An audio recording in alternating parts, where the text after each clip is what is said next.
Assalamualaikum warahmatullahi wabarakatuh. Waalaikumsalam warahmatullahi wabarakatuh. Masih semangat Bapak Ibu semua? Masih.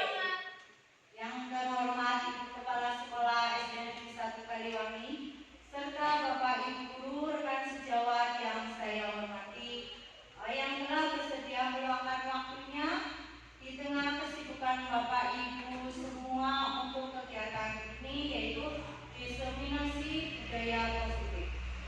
Pertama-tama marilah kita panjatkan puji syukur kehadirat Allah Subhanahu wa taala yang telah melimpahkan taufik, hidayah serta inayahnya kepada kita semua, sehingga pada hari ini kita dapat berkumpul dan bersilaturahmi dalam acara diseminasi budaya positif oleh saya sendiri pada hari ini. Salawat serta salam senantiasa kita curahkan kepada junjungan kita Nabi Agung Muhammad, yang mudah-mudahan kita semua termasuk golongan umatnya yang mendapatkan syafaatnya di yaumul qiyamah. Amin amin Allahumma amin. Di sini saya mengucapkan terima kasih kepada Bapak Ibu semuanya. Kita berkumpul di sini terkait tugas saya sebagai calon guru penggerak angkatan 11. Saya diberi tugas untuk mendiseminasikan, memaparkan atau kita sharing tentang budaya positif yang tujuannya memang untuk memenuhi tugas saya. Kemudian saya berharap setelah kegiatan ini selesai, Bapak Ibu itu dapat menerapkan di kelas Bapak Ibu masing-masing, sehingga kita dapat mendidik peserta didik kita dengan lebih baik lagi. Oke, selanjutnya untuk lebih bersemangat kita melakukan tepuk 1, 2, dan 3. Yang pertama, kalau tepuk 1 di atas, tepuk 2 sebelah kanan, tepuk 2 sebelah kanan dan sebelah kiri, tepuk 3 kanan, kiri, dan atas.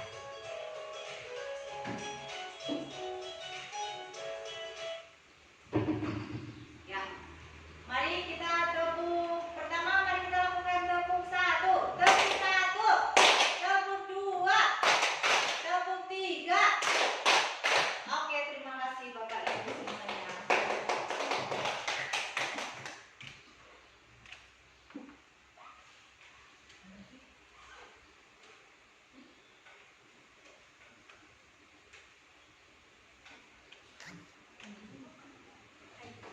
Di sini saya akan kita sharing ya, bukan saya. Kita sharing tentang diseminasi budaya positif. Selamat datang Bapak Ibu guru hebat semuanya. Mari kita belajar bersama, berkolaborasi, saling mendukung demi mewujudkan budaya positif di sekolah yang kita cintai ini. Tujuan dari aksi nyata saya ini yaitu menciptakan murid yang merdeka serta memiliki disiplin diri yang kuat. Kemudian menumbuhkan budaya positif di sekolah dengan meyakini nilai-nilai kebijakan ini yang universal. Apakah makna budaya positif itu? Apa contoh penerapan budaya positif yang telah kita terapkan selama ini? Mari kita bahas satu persatu atau kita sharing satu persatu dengan Bapak Ibu semuanya. Konsep inti budaya positif. Apa saja konsep inti budaya positif itu? Yang pertama yaitu perubahan paradigma belajar, kemudian disiplin positif, nilai-nilai kebajikan, motivasi perilaku manusia, keyakinan kelas, kebutuhan dasar manusia, posisi kontrol guru, dan yang terakhir restitusi, segitiga restitusi. Apa itu perubahan paradigma? Mari kita perhatikan bersama-sama. Ya, filosofi pendidikan Ki Hajar Dewantara. Bapak Ibu semua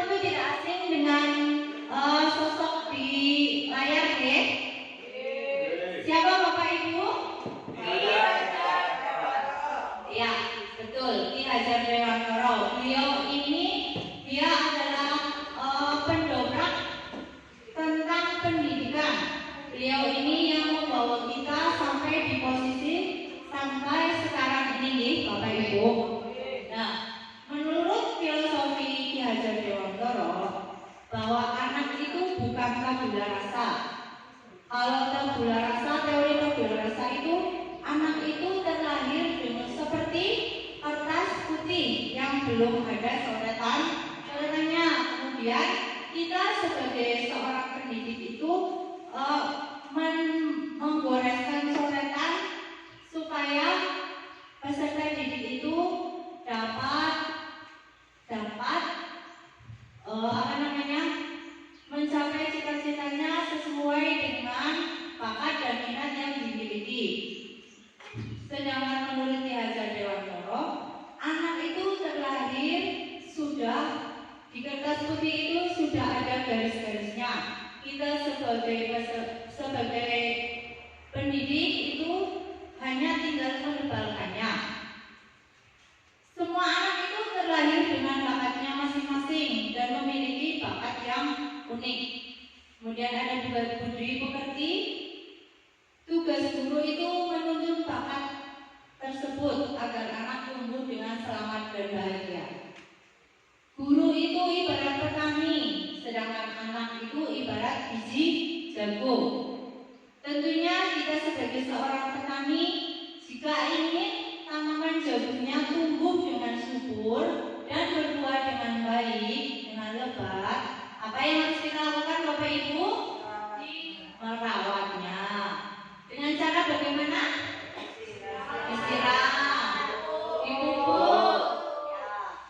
Dan kita sebagai seorang guru itu, kita harus merawat peserta didik itu dengan cara membimbing, mengarahkan kepada peserta didik sehingga peserta didik itu dapat tumbuh sesuai dengan kelebihan, dengan bakatnya masing-masing. Kemudian kita itu belajar kodrat alam dan kodrat zaman. Kemudian kita harus berpihak kepada murid.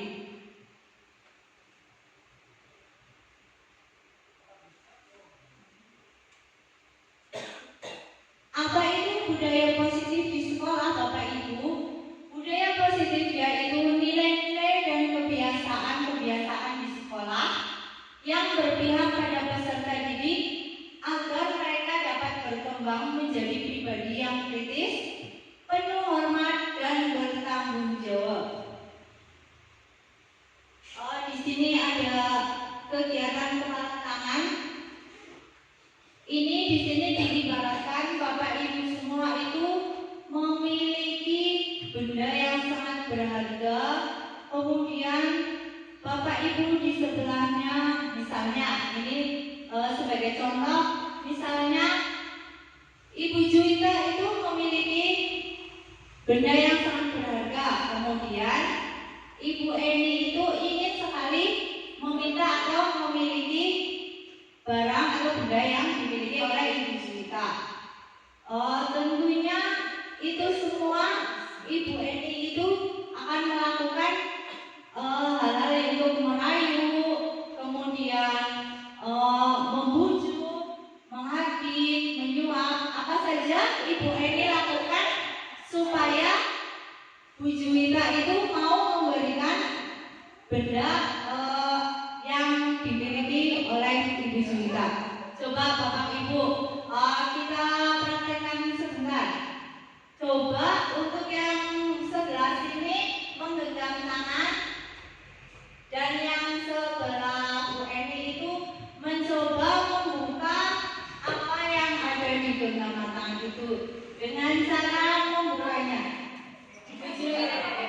Ya, boleh sekarang. Bu Ina juga boleh. Ini pakai bagaimana Bu? Bisa atau tidak?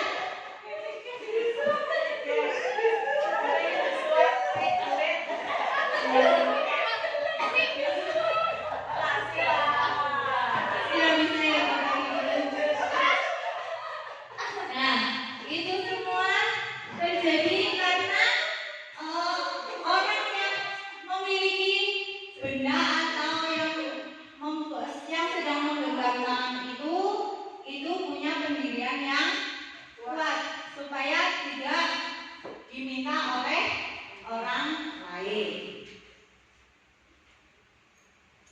Apa itu perubahan paradigma?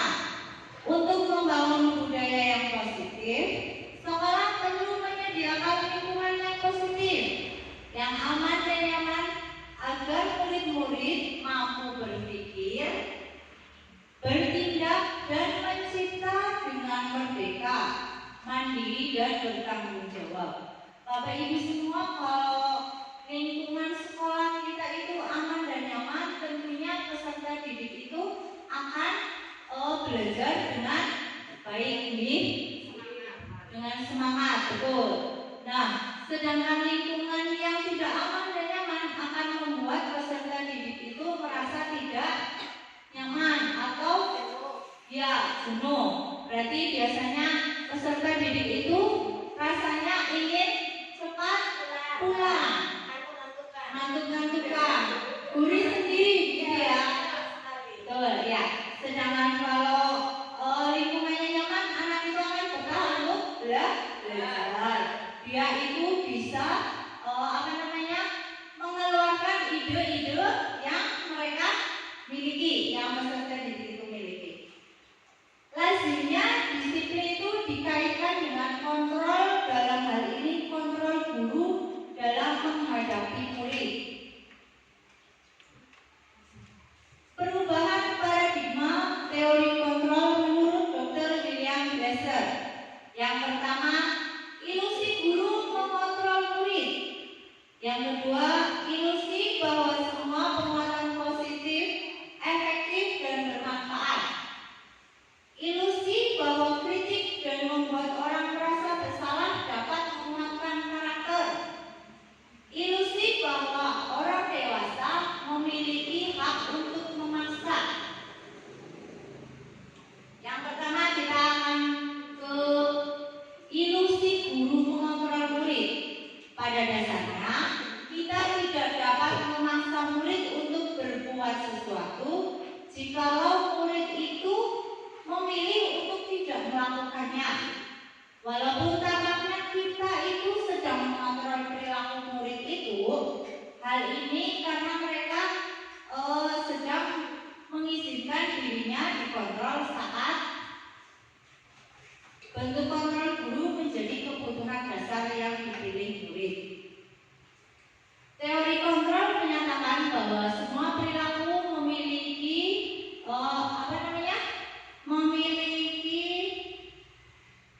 tujuan, bahkan terhadap perilaku yang tidak disukai. Itu ilusi guru mengontrol murid. Berarti kita tidak bisa memaksa murid jika murid itu tidak mengizinkan kita itu mengontrol peserta didik kita. Yang kedua, ilusi bahwa semua penguatan positif, efektif, dan bermanfaat.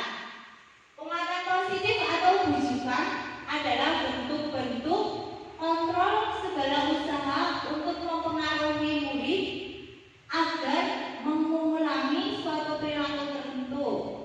Itu suatu usaha untuk mengontrol murid dalam jangka waktu tertentu. Kemungkinan murid tersebut akan menjadi dirinya dan mencoba untuk menolak bujukan kita, yaitu kita sebagai seorang guru. Atau bisa jadi murid itu menjadi tergantung pada pendapat guru untuk berusaha. Itu ilusi penguatan positif, efektif, dan bermanfaat.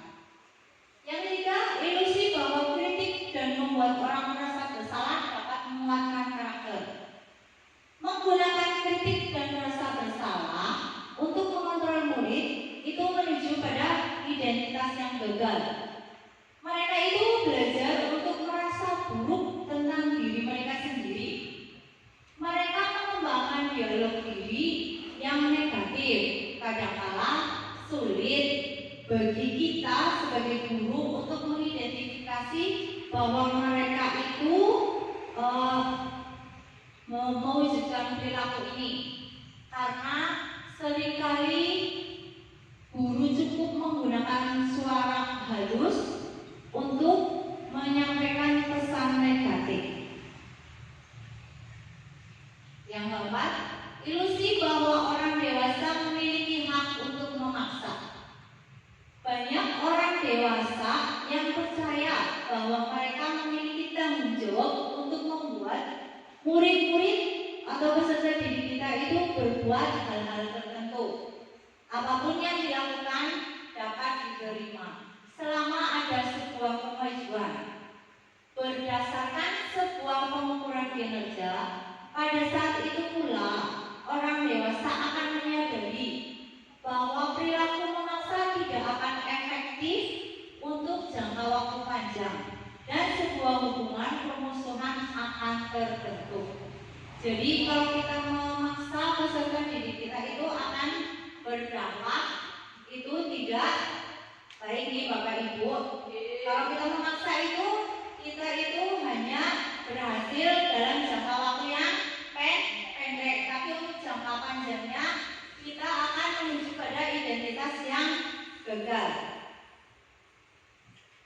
Di situ ada perubahan paradigma teori kontrol, yaitu stimulus respon lawan dari teori kontrol. Itu kita tentang pandangan tentang dunia.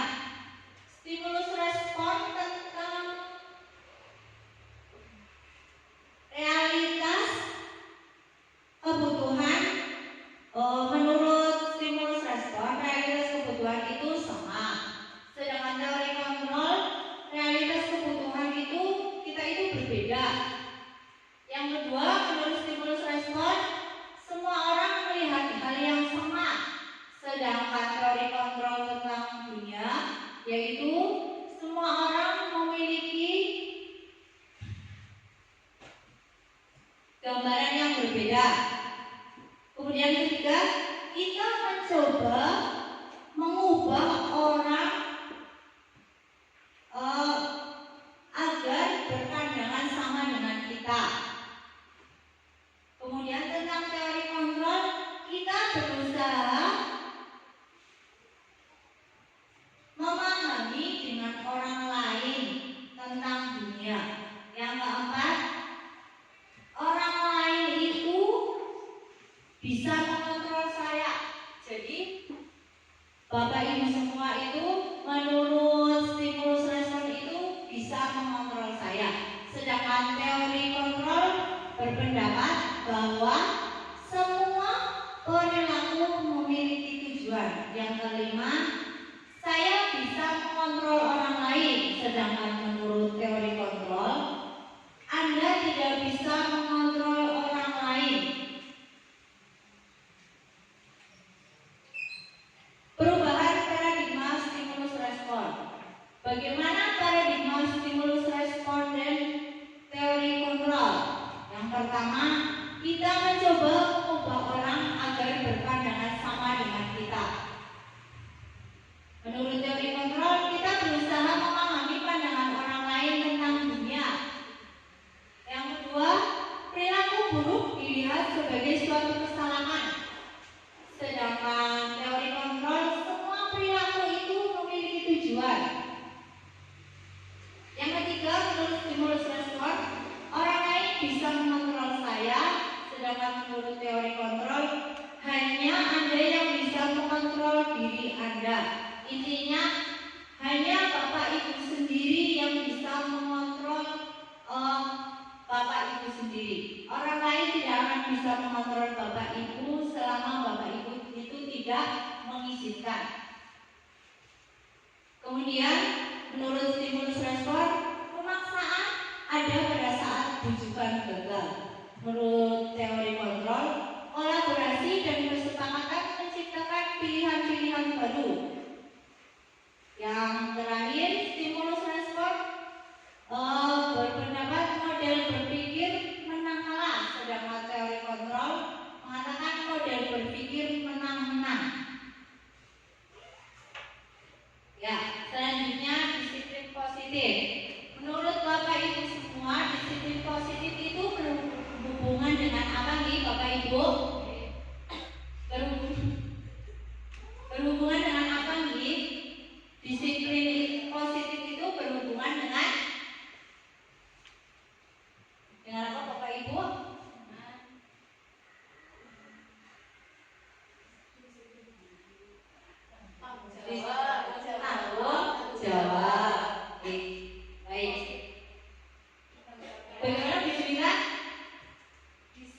kan berarti tanggung jawab. Kalau Oh, iya. positif kan yang baik-baik, berarti tanggung jawab terhadap kebaikan. Oke, terima kasih.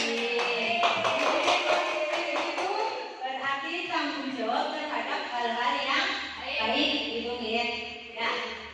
Disiplin berasal dari kata disiplina, yang artinya kita itu belajar. Disiplin mengacu pada disiplin diri yang memiliki tanggung jawab terhadap apa yang dilakukan berdasarkan nilai-nilai yang diyakini. Disiplin positif merupakan salah satu cara penerapan disiplin yang tujuannya untuk menumbuhkan kesadaran serta memberdayakan peserta didik tanpa imbalan, penghargaan atau reward, ancaman atau hukuman.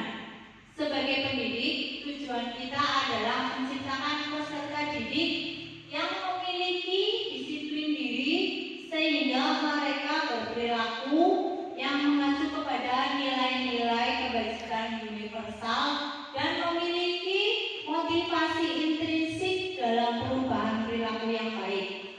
Motivasi intrinsik itu berarti motivasi dari dalam diri kita sendiri. Ya.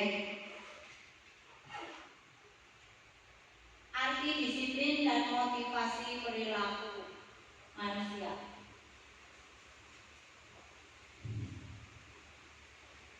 Disiplin berarti berasal dari bahasa Latin disiplina yang artinya belajar.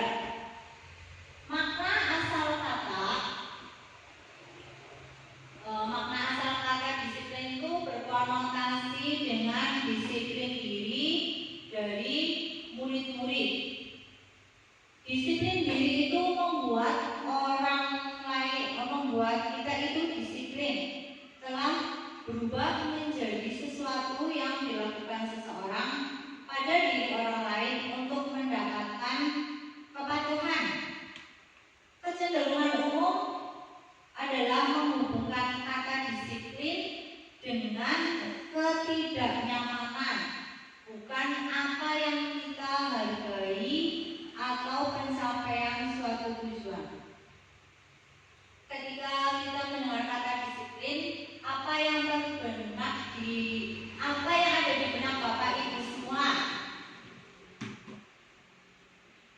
Ketika mendengar kata disiplin, apa yang ada di benak Bapak Ibu semuanya? Peraturan. Oke, terima kasih Bu Isni. Kemudian apa lagi? Berangkat kasih. Oh, berangkat kasih. Berarti datang tepat waktu. Oke, terima kasih Bapak Sohe. Kebanyakan orang akan menghubungkan kata disiplin dengan tata tertib atau aturan, teratur dan kepatuhan pada peraturan. Betul yang dikatakan Ibu Novi. Kata disiplin juga sering dihubungkan dengan hukuman. Ini yang selama ini dilakukan ya Bapak Ibu terhadap peserta. Orang berperilaku untuk mendapatkan imbalan atau penghargaan dari orang lain. Orang dengan motivasi ini akan bertanya, apa yang akan saya dapatkan apabila saya melakukannya? Tentunya berharap akan mendapatkan imbalan atau mendapatkan reward. Mereka melakukan sebuah tindakan untuk mendapatkan pujian dari orang lain yang menurut mereka penting dan mereka letakkan dalam dunia berkualitas mereka. Mereka juga melakukan sesuatu untuk mendapatkan hadiah, pengakuan atau imbalan. Kemudian satu tingkat lagi di atas motivasi untuk mendapatkan imbalan atau penghargaan dari orang lain, yaitu motivasi untuk menjadi orang yang mereka inginkan dan menghargai diri sendiri dengan nilai-nilai yang mereka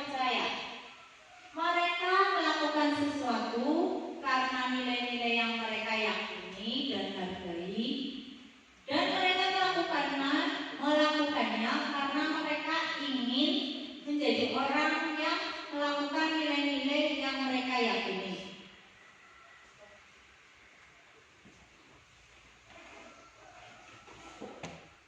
Nilai-nilai kebajikan universal, Bapak Ibu tentu sudah tidak asing lagi dengan profil pelajar Pancasila ini. Dimensinya ada berapa Bapak Ibu? Yang pertama, ya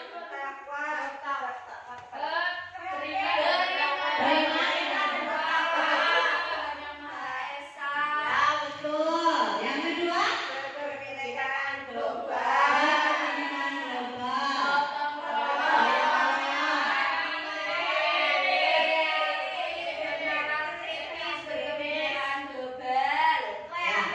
Kreatif, betul. Beriman dan bertakwa, berkebinekaan global, gotong royong, kreatif, bernalar kritis, dan yang terakhir mandiri. Ya, motivasi perilaku manusia. Motivasi perilaku manusia itu ada 3. Yang pertama, untuk menghindari ketidaknyamanan atau hukuman. Jadi kita melakukan sesuatu itu agar kita terhindar dari rasa tidak nyaman dan hukuman. Yang kedua, motivasinya untuk mendapatkan imbalan atau penghargaan dari orang lain. Kita melakukan sesuatu itu supaya kita mendapatkan imbalan atau pujian atau penghargaan dari orang lain. Yang ketiga, motivasinya untuk menjadi orang yang mereka inginkan dan menghargai diri sendiri dengan nilai-nilai yang mereka percaya. Ini biasanya motivasi dari dalam diri atau motivasi intrinsik. Nah, setingkat di atas motivasi untuk menghindari ketidaknyamanan atau hukuman, yaitu untuk mendapatkan imbalan atau penghargaan dari orang lain. Di sini orang berperilaku untuk mendapatkan imbalan atau penghargaan dari orang lain. Orang dengan motivasi ini akan bertanya, apa yang akan saya dapatkan apabila saya melakukannya? Mereka melakukan sebuah tindakan untuk mendapatkan pujian dari orang lain yang menurut mereka itu penting dan mereka letakkan dalam dunia berkualitas mereka. Mereka juga melakukan sesuatu untuk mendapatkan hadiah, untuk mendapatkan pengakuan dari orang lain atau mendapatkan imbalan. Kemudian satu tingkat di atasnya dari motivasi untuk mendapatkan imbalan atau penghargaan dari orang lain, yaitu motivasi untuk menjadi orang yang mereka inginkan dan menghargai diri sendiri dengan nilai-nilai yang mereka percaya. Mereka melakukan sesuatu karena nilai-nilai yang mereka yakini dan mereka hargai. Mereka melakukannya karena mereka itu ingin menjadi orang yang melakukan nilai-nilai yang mereka yakini itu. Ini adalah motivasi yang akan membuat seseorang memiliki disiplin positif. Karena motivasi berperilakunya bersifat internal bukan eksternal. Berarti bersifat dari dalam diri mereka sendiri, bukan motivasi dari luar. Ya, kita ke keyakinan kelas, hukuman dan penghargaan. Demi terbentuknya budaya positif, pertama-tama perlu diciptakan dan disepakati keyakinan-keyakinan atau prinsip-prinsip dasar bersama di antara para warga kelas. Keyakinan yaitu nilai-nilai kebajikan atau prinsip-prinsip universal yang disepakati bersama secara universal, lepas dari latar belakang suku, negara, bahasa maupun agama. Itu menurut dosen. Suatu keyakinan akan lebih memotivasi seseorang dari dalam atau memotivasi secara intrinsik.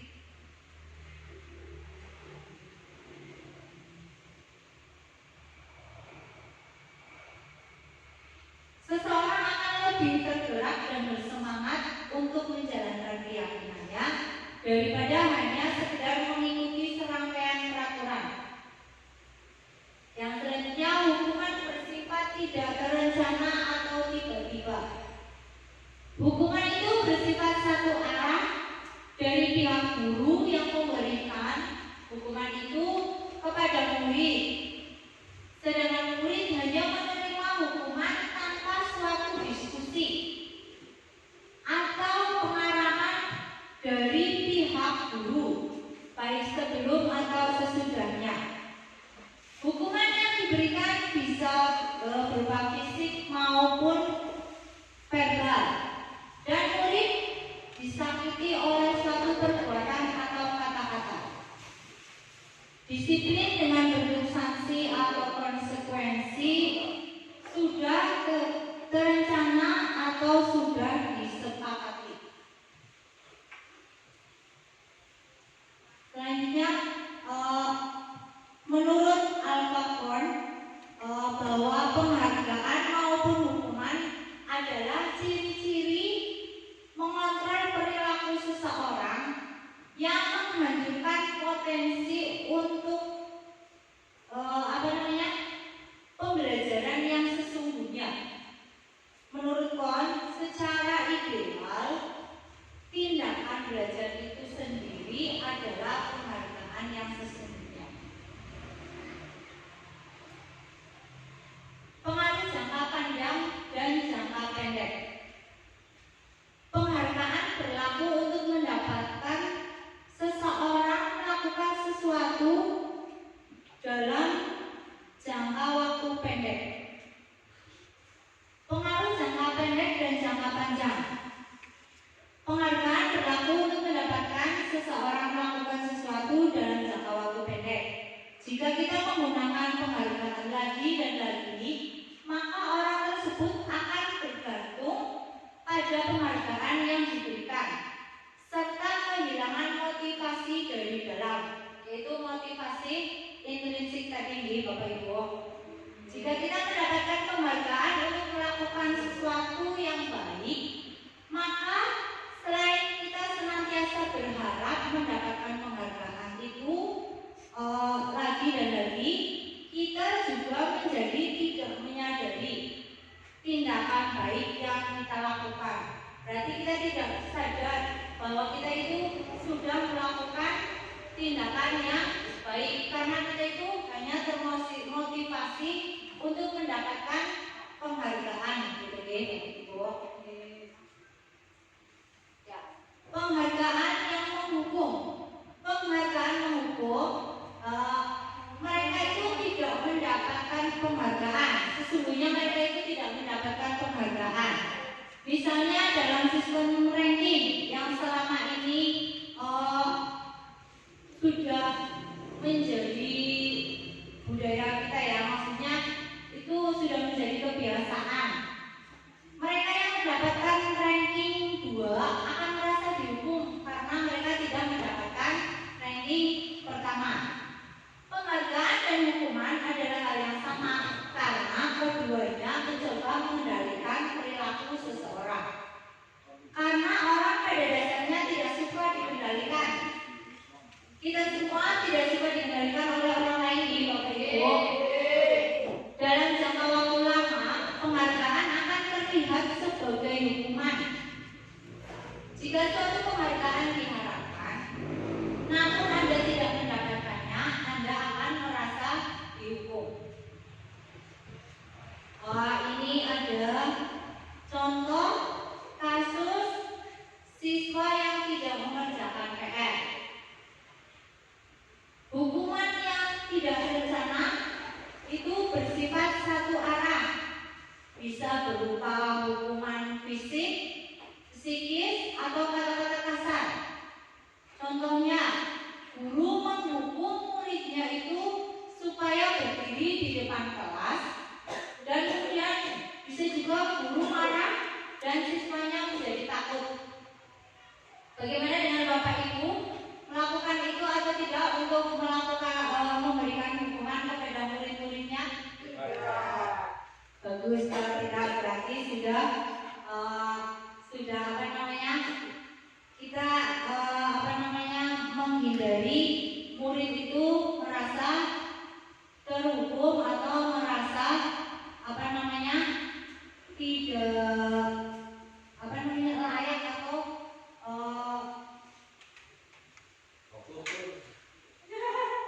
Tutur siapa Pak? orang tua. Orang tua. Oh iya. Kemudian kalau konsekuensi itu bersifat terencana, sudah disepakati, yaitu berarti sudah disepakati oleh guru dan murid atau peserta didik. Bentuk-bentuk konsekuensi oleh pihak guru. Contohnya, guru memberikan konsekuensi untuk mengerjakan PR pada jam istirahat. Guru tegas dan siswa menghormati itu. Berarti misalnya ada PR, tapi murid kita itu tidak mengerjakan PR. Nah, sesuai kesepakatan, murid yang tidak mengerjakan PR itu nanti di waktu istirahat disuruh mengerjakan PR, gitu, dan itu sudah sesuai dengan kesepakatan. Berarti itu bukan suatu hukuman, tapi itu suatu konsekuensi.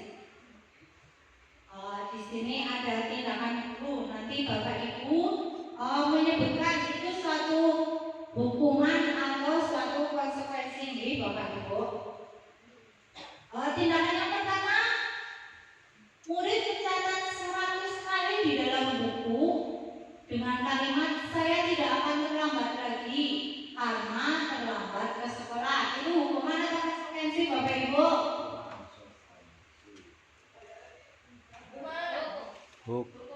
Hukuman atau konsekuensi? Hukuman. Oke, ya betul. Murid itu disuruh lari mengelilingi lapangan basket 2 kali karena terlambat hadir di sekolah. Karena itu kita tidak tidak berdiskusi dulu atau bukan kesepakatan antara murid dan guru. Kemudian murid diminta untuk push up 15 kali karena tidak menggunakan masker ke sekolah. Bagaimana Bapak Ibu? Hukuman atau konsekuensi? Hukuman. Ya. Mungkin ini ketika COVID ya Bapak Ibu, jadi murid-muridnya disuruh menggunakan masker.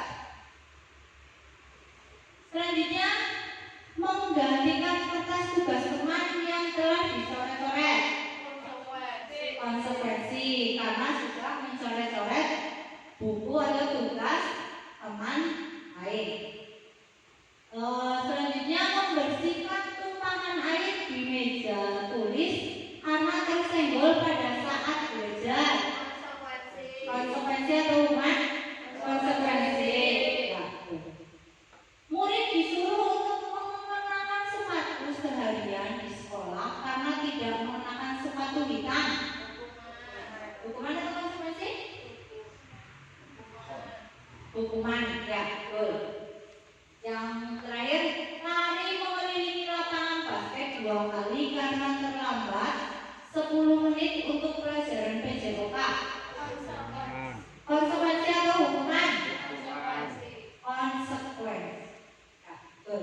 Itulah beberapa contoh tindakan guru yang termasuk hukuman dan termasuk konsekuensi. Nah, mengapa tidak peraturan kelas saja? Mengapa harus keyakinan kelas? Mengapa Bapak Ibu? Ya, di sini ada contoh kenapa kita harus menggunakan helm ketika mengendarai roda 2. Kira-kira apa alasannya kita harus menggunakan helm ketika mengendarai roda 2, Bapak Ibu? Untuk apa? Keamanan, keselamatan. Ya, kita menggunakan helm itu supaya kita selamat, bukan karena kita takut. Takut dengan siapa? Polisi. Takut ditilang. Ya. Yang kedua, mengapa kita harus datang tepat waktu ketika mengikuti pelatihan? Kenapa Bapak Ibu? Supaya disiplin, betul. Supaya disiplin. Oh ya, supaya tidak ketinggalan materi. Betul. Untuk mendukung motivasi intrinsik, kembali ke nilai-nilai lebih menggerakkan seseorang dibandingkan mengikuti serangkaian peraturan. Ya, keyakinan kelas itu tadi kenapa bukan peraturan kelas, tapi kita keyakinan kelas, bahwa keyakinan kelas itu dibuat berdasarkan kesepakatan antara guru dan siswa yang sifatnya universal. Peraturan biasanya dibuat oleh guru dan hanya bersifat satu arah. Berarti itu kita tidak berdiskusi dulu ya, tidak mempunyai kesepakatan dengan siswa. Sedangkan keyakinan kelas itu kita buat berdasarkan kesepakatan antara guru dan siswa. Nah, pembentukan keyakinan kelas yang pertama dibentuk itu sifatnya abstrak, kemudian berupaya pernyataannya yang universal, dibuat dalam pernyataan yang positif sesuai dengan kondisi kelas sehingga mudah diterapkan semua warga kelas yang dilibatkan. Kemudian saat membuat keyakinan kelas dibuat dalam pernyataan positif. Kira-kira kalau contoh pernyataan yang negatif dengan yang positif, kira-kira yang bagaimana Bapak Ibu? Sekarang kita ke pernyataan yang negatif dulu. Contohnya keyakinan kelas. Apa Bapak Ibu? Contoh pernyataan yang positif dan negatif tentang keyakinan kelas. Sekarang kita ke yang negatif dulu. Yang negatif. Ya. Dilarang membuang sampah di kelas. Dilarang membuang sampah di kelas. Itu kalimat negatif. Kalimat positifnya? Buanglah sampah pada tempatnya. Buanglah sampah pada tempatnya atau pada tempat sampah. Contoh yang lain, misalnya Berangkat tepat waktu. berangkat. Yang negatif dulu. Dilarang membuat gaduh saat pelajaran. Oh ya, dilarang membuat gaduh saat pelajaran. Kalimat positifnya? Tenang saat pembelajaran.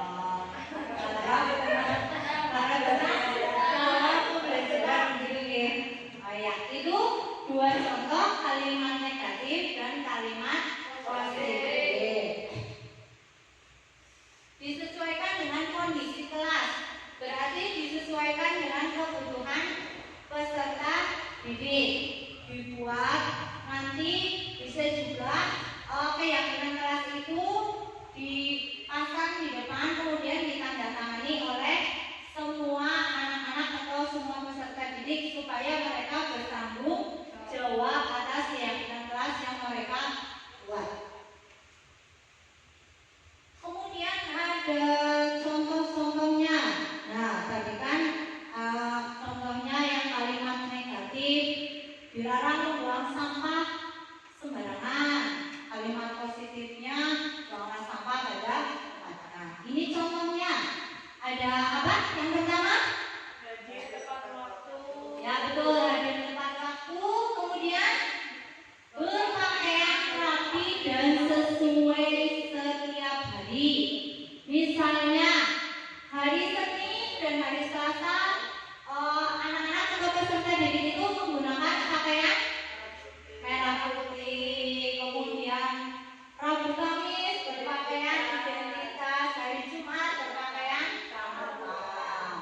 Ya, berdoa sebelum dan sesudah belajar supaya kita diberi kemudahan, kelancaran oleh Allah dan ilmu yang selama pembelajaran kita dapatkan semoga bermanfaat.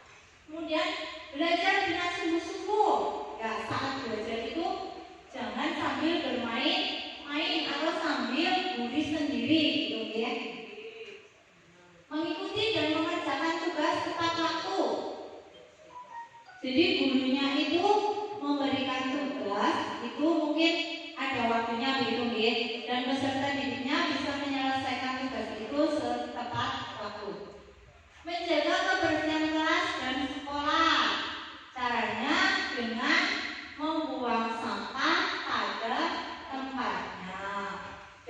dengan tiket kelas setiap hari.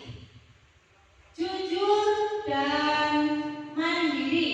Anak-anak itu berperilaku jujur dan bersikap mandiri.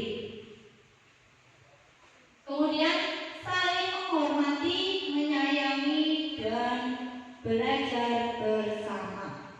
Kemudian bersikap baik, ramah, dan sopan. Oke Bapak Ibu, kita SBK dulu. Monggo Bapak Ibu berdiri dulu. Kita akan SBK menggunakan lagu Kalau Kau Suka Hati.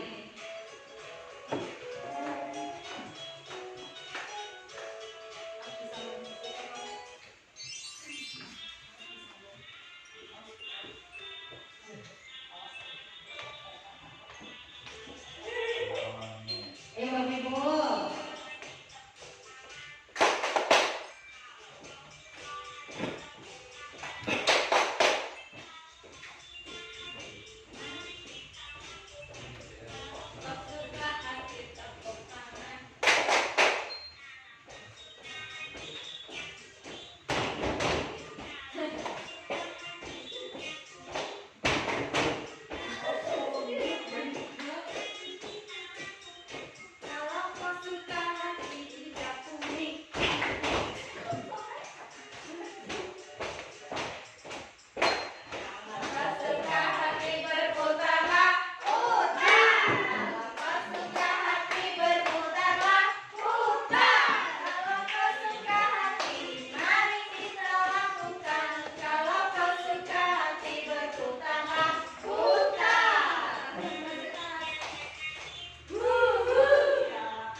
Kemudian kita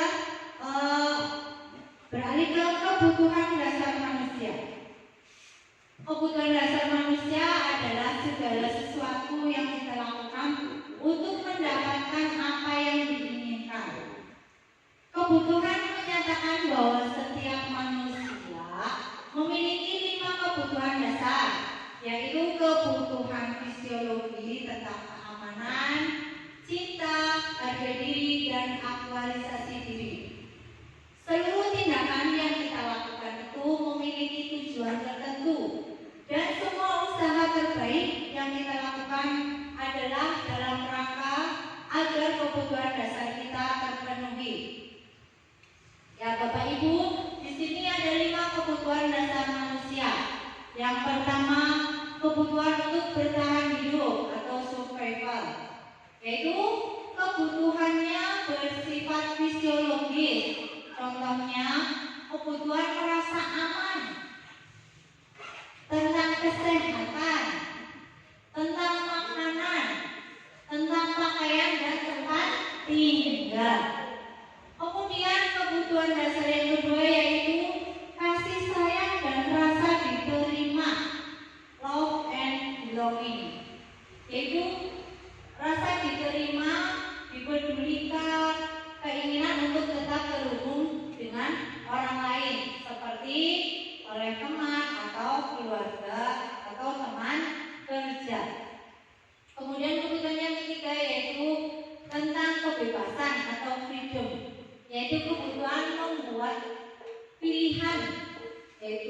mandiri, memiliki pilihan untuk mencoba hal baru, mampu mengendalikan dirinya sendiri.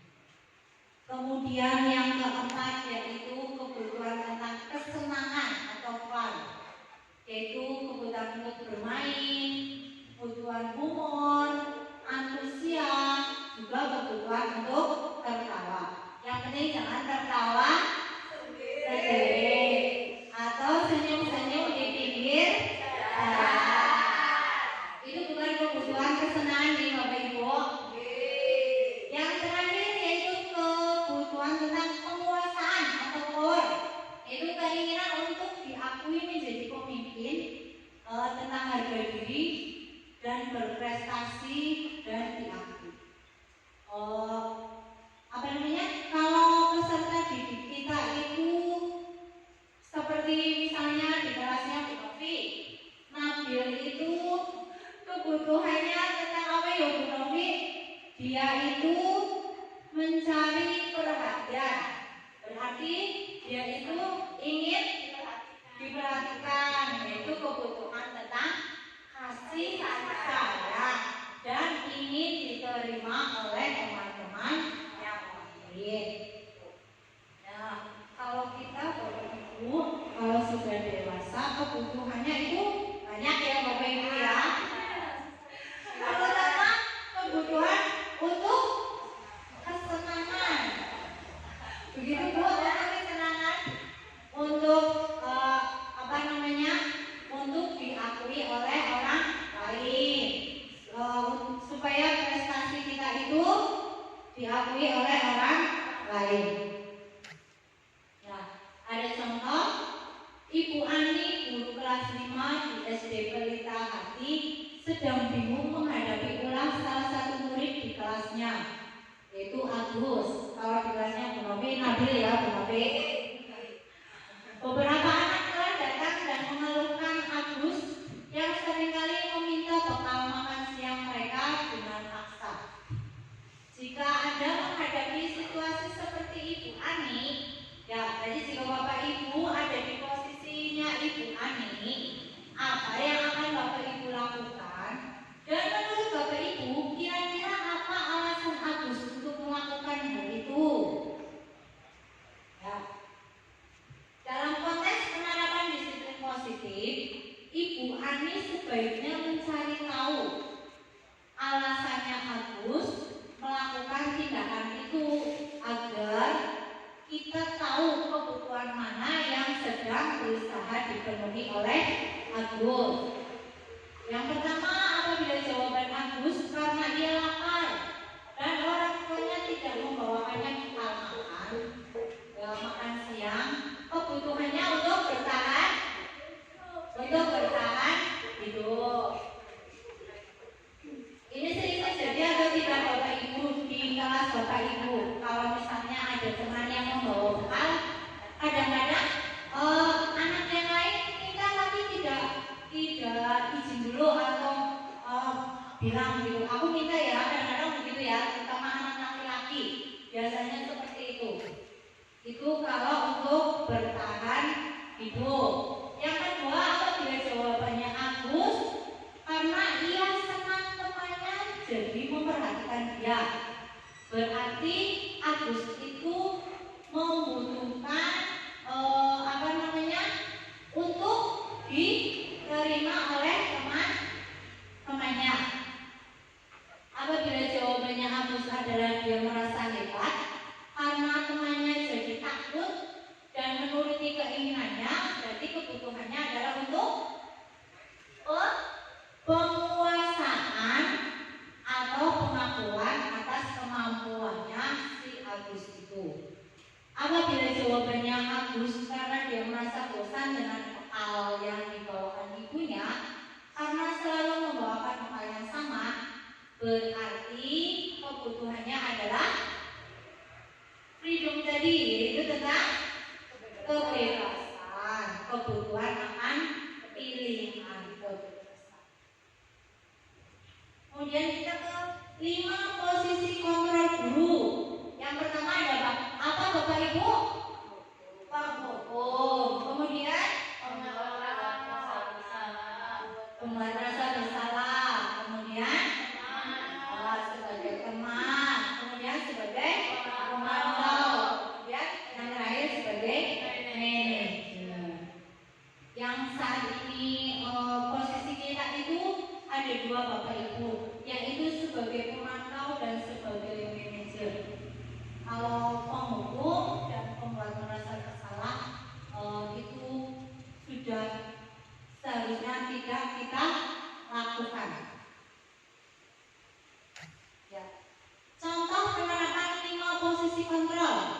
Ini kasusnya ada siswa yang datang terlambat.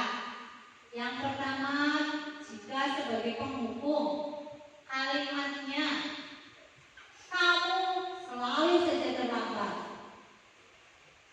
Selalu, pasti selalu terakhir datangnya. Itu kira-kira kalimat yang diucapkan oleh guru ketika sebagai penghukum. Selanjutnya, sebagai pembuat rasa bersalah, kalimatnya kamu bagaimana ya, kamu sudah berjanji dengan ibu tidak akan datang terlambat lagi. Kamu kenapa ya senang sekali mengecewakan ibu? Ibu benar-benar kecewa sekali sama kamu. Itu kira-kira jika kalimat yang membuat anak itu merasa bersalah. Kemudian sebagai teman, kalimatnya ya sudah, kali ini tidak apa-apa, sama duduk. Itu kalau sebagai teman. Kemudian sebagai pemantau, kalimatnya peraturannya apa yang telah kamu lakukan, sanksi atau konsekuensinya apa. Itu kalau sebagai pemantau. Kemudian yang terakhir sebagai manajer, apakah kamu mengetahui kesalahanmu? Bagaimana kamu akan memperbaiki masalah ini? Itu contoh-contoh kalimat penerapan posisi kontrol guru. Ada sebagai penghukum, membuat merasa bersalah, teman, pemantau, dan manajer. Kita ke posisi kontrol atau posisi kontrol penghukum. Kalimatnya, guru-guru yang menerapkan posisi penghukum akan berkata, patuhi aturan saya, atau awas, kamu selalu saja salah. Selalu, pasti selalu yang terakhir selesai. Guru seperti ini senantiasa percaya hanya ada satu cara agar pembelajaran bisa berhasil, yaitu cara dia mengatakan kata-kata yang kasar atau menghukum. Kemudian posisi kontrol sebagai teman, kata-katanya, ayo bantulah demi Bapak ya. Ayo ingat tidak bantuan Bapak selama ini. Ya sudah, kali ini tidak apa-apa, nanti Ibu bantu bereskan. Murid akan merasa senang dan akrab dengan guru ini, termasuk dampak yang positif. Hanya saja di sisi negatif, muridnya menjadi bergantung pada guru tersebut. Ya, posisi kontrol membuat rasa bersalah. Kata-katanya yang keluar dengan lembut, contohnya, ibu sangat kecewa sekali dengan kamu. Berapa kali Bapak harus memberitahu kamu ya? Bagaimana kalau orang tua kamu tahu kamu berbuat begini? Di posisi ini, murid akan merasa memiliki penilaian diri yang buruk tentang diri mereka. Murid merasa tidak berharga dan telah mengecewakan orang-orang yang mereka sayangi. Sedangkan kalau posisi kontrol sebagai pemantau, guru-guru yang menerapkan posisi pemantau akan berkata, peraturannya apa yang telah kamu lakukan, sanksi atau konsekuensinya apa. Muridnya akan memahami konsekuensi yang harus dijalankan karena telah melanggar salah satu peraturan sekolah. Posisi kontrol sebagai manajer, guru-guru yang menerapkan posisi manajer akan berkata, apa yang kita yakini, dan itu kembali ke keyakinan kelas yang telah dibuat. Jika kamu dia memperbaikinya. Jika kamu memperbaiki ini, hal ini menunjukkan apa tentang dirimu? Apa rencana kamu untuk memperbaiki hal ini? Ya, selanjutnya kita akan membahas tentang segitiga restitusi. Restitusi itu apa ya Bapak Ibu? Proses kolaboratif yang mengajarkan murid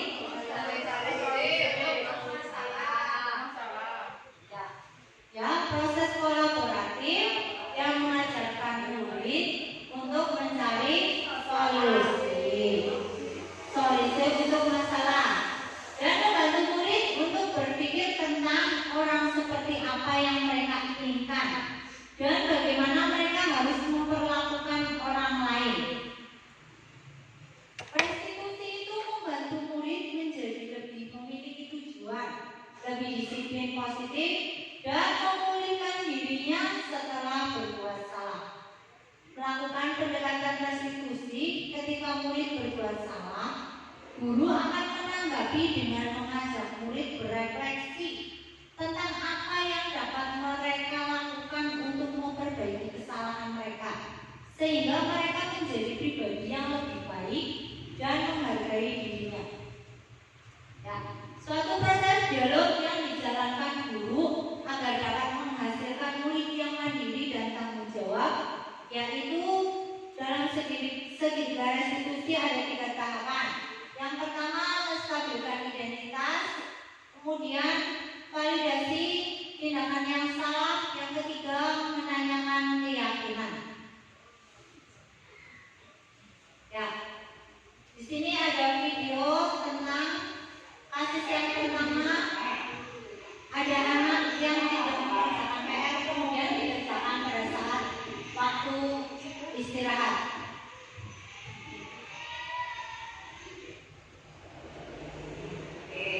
Jika Bunga sudah memperbaikinya, kira-kira Bunga akan menjadi orang yang seperti apa untuk kedepannya? Oh gitu. Ya, itu kira-kira kalimatnya. Jika kita pada kasus yang pertama ini, yaitu menanyakan tentang apa yang akan dilakukan oleh siswa tersebut terhadap kesalahan yang dilakukan.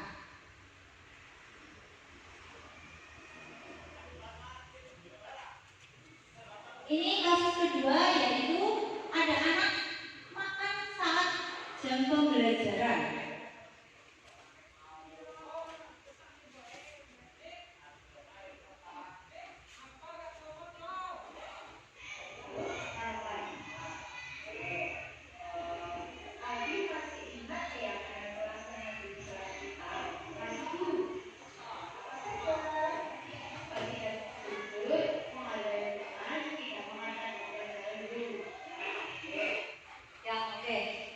Kita menghadapi murid juga, kita kembalikan ke keyakinan kelas yang telah kita buat atas kesalahan yang telah dilakukan oleh anak tersebut.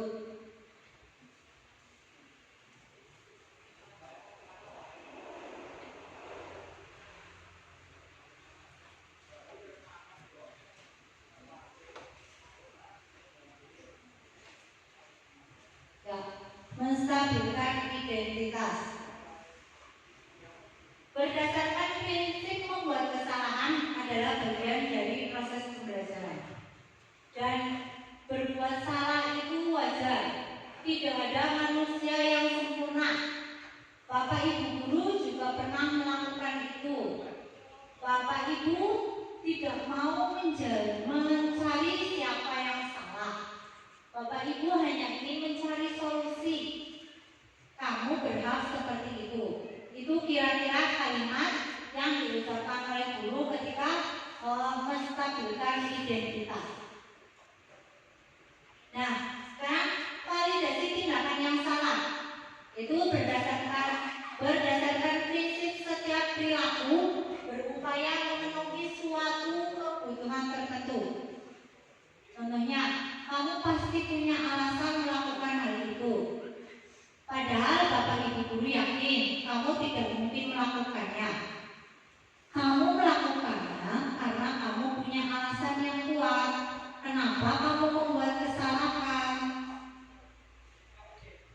Kemudian kita menanyakan keyakinan berdasarkan prinsip teori kontrol bahwa pada dasarnya kita termotivasi secara intrinsik. Apa keyakinan kelas kita? Yaitu keyakinan kelas kita itu nilai-nilai yang telah kita sepakati bersama. Bagaimana kita memperbaiki semua kesalahanmu? Kamu ingin menjadi orang seperti apa? Kira-kira kalimatnya. Ya Bapak Ibu, terima kasih kita sudah sharing tentang budaya positif untuk memenuhi tugas saya. Semoga sharing kita kali ini dapat bermanfaat bagi Bapak Ibu semuanya. Terima kasih. Wabillahi taufiq wal hidayah. Wassalamualaikum warahmatullahi wabarakatuh. Waalaikumsalam warahmatullahi wabarakatuh.